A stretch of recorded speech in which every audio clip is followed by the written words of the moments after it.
क्या आपने कभी सोचा है कि अगर एक सुबह आप जागें और अपने सामने खड़े इंसान को देखकर भी यह न पहचान पाएं कि वह कौन है? वह आपकी माँ हो सकती है, आपका लाइफ पार्टनर हो सकता है, या आपका खुद का बच्चा। आप उसकी आंखें देख रहे हैं, उसकी नाक देख रहे हैं, उसके होंठ देख रहे हैं, लेकिन आपका दिमाग उन सब टुकड़ों को जोड़कर एक चेहरा नहीं बना पा रहा है। आपके लिए वह एक इंसान नहीं, बल्कि सिर्फ हड्डियों और मांस का एक ढांचा है, एक बेजान वस्तु की तरह। सुनने में यह किसी डरावनी हॉरर फिल्म की कहानी लग सकती है, लेकिन न्यूरोलॉजी की दुनिया में यह एक बेहद खौफनाक और असल बीमारी है, जिसे प्रोसोपेग्नोसिया यानी फेस ब्लाइंडनेस कहा जाता है। महान ब्रिटिश न्यूरोलॉजिस्ट डॉक्टर ऑलिवर सैक्स ने अपनी मेडिकल प्रैक्टिस में एक ऐसे ही इंसान को देखा था, जिसका केस आज भी इंसानी इतिहास का सबसे हैरान कर देने वाला और दर्दनाक न्यूरोलॉजिकल सच माना जाता है। इस केस का नाम था the man who mistook his wife for a hat, यानी वो इंसान जिसने अपनी पत्नी को एक टोपी समझ लिया था। यह कहानी है डॉक्टर पी की, जो अपने समय के एक बहुत ही मशहूर और बेहद टैलेंटेड म्यूजिक टीचर थे। संगीत की दुनिया में उनका बहुत बड़ा नाम था, सुरों की गहरी समझ थी, और वह एक खुशहाल जिंदगी जी रहे थे। लेकिन धीरे धीरे उनके साथ कुछ बहुत ही अजीब चीजें होने लगीं। जब उनके स्टूडेंट्स उनके पास आते तो डॉक्टर पी उन्हें देखकर पहचान ही नहीं पाते थे, जैसे किसी अजनबी को देख रहे हों। लेकिन जैसे ही वह स्टूडेंट कुछ बोलता, डॉक्टर पी उसकी आवाज सुनकर तुरंत पहचान जाते कि वह कौन है।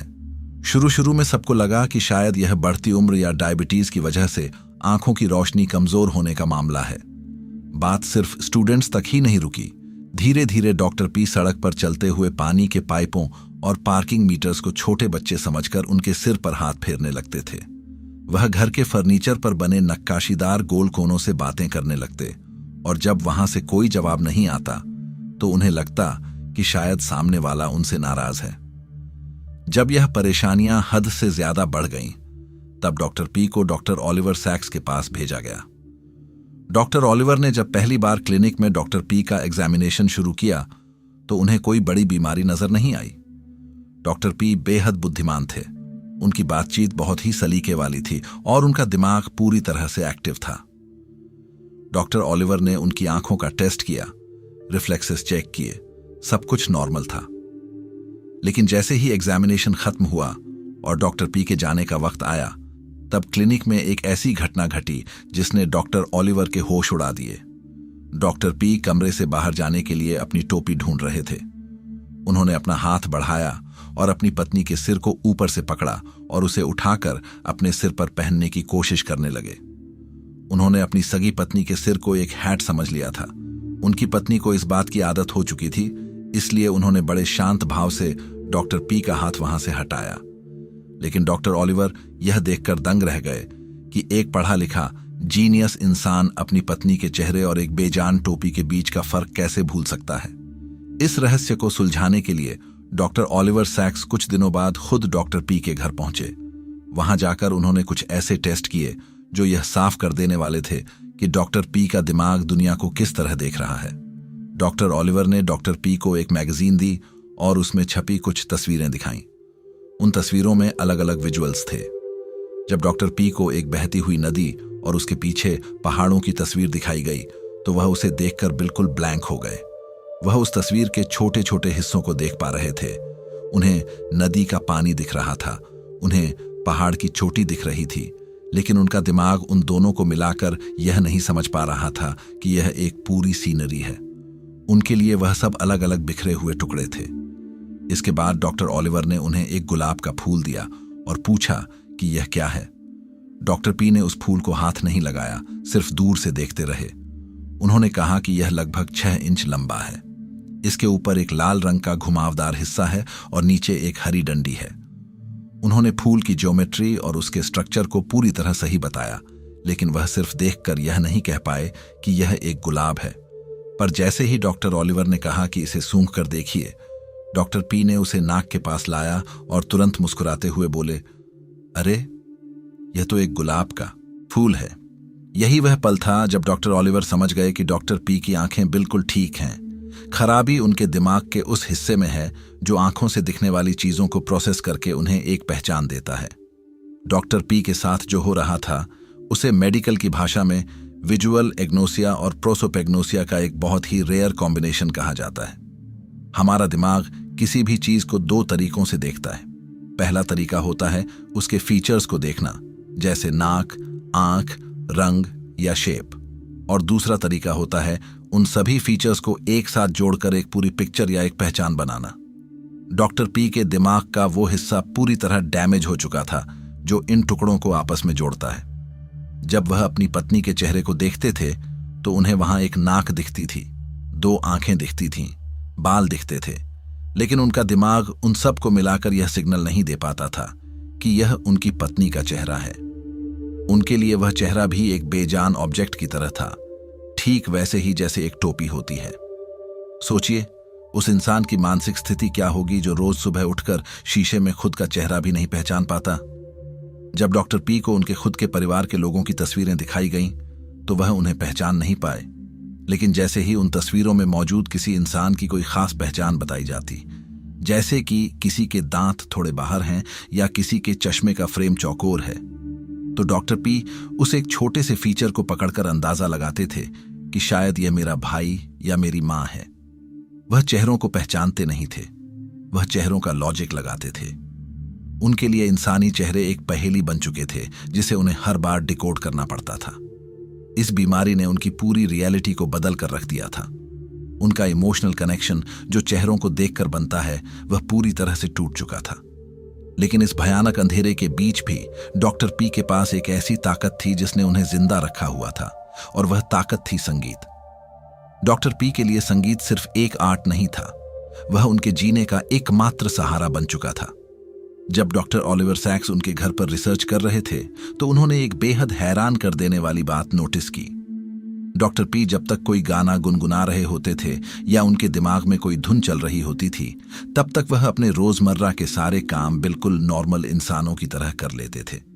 वह गाना गाते गाते अपने कपड़े पहन लेते, चाय बना लेते और खाना भी खा लेते थे। लेकिन जैसे ही उनके दिमाग का वह संगीत रुकता, वह वहीं के वहीं जम जाते। अगर वह कपड़े पहनते समय बीच में रुक जाते तो उन्हें यह समझ ही नहीं आता था कि उनके हाथ में जो कपड़ा है वह कमीज है, पैंट है या कोई कोट है। उनका पूरा वजूद, उनकी पूरी एक्टिविटी उस इंटरनल म्यूजिक के भरोसे चल रही थी। उन्होंने अपनी लाइफ को सिंक करने के लिए हर काम का एक गाना बना लिया था, खाने का गाना, नहाने का गाना और चलने का गाना।